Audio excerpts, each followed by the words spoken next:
Hi guys, nandito kami ngayon sa Sport Complex kasama yung BFF ko.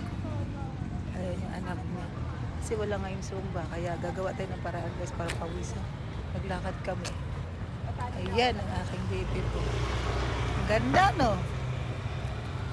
Tatali nga ako ng hair. Ayan no? Kamamadali ko, wala akong sombrero, wala lahat akong dala.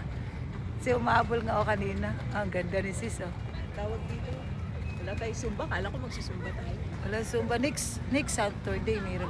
Kasi may misa kasi tuwing first month of Saturday sa amin. Ginamit yung pavilion.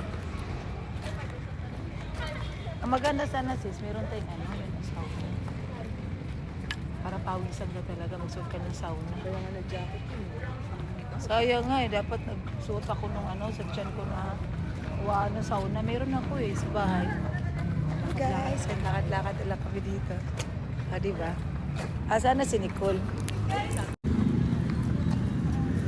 Pag Sabado yun, basketball yun. Sana pala dinala ko Diyan sis, dyan na picture-picture. Sana dinala ko yung ko sa sunod. Lagi tayong dalawa. Meron pala ganyan? Naduduling ba ako sa ganyan? Tingnan ako sa bahay. Talaga. Ngayon ko lang nakita yan. Yan? Actually, pumunta lang ako dito sa graduation ni Oh? Jello.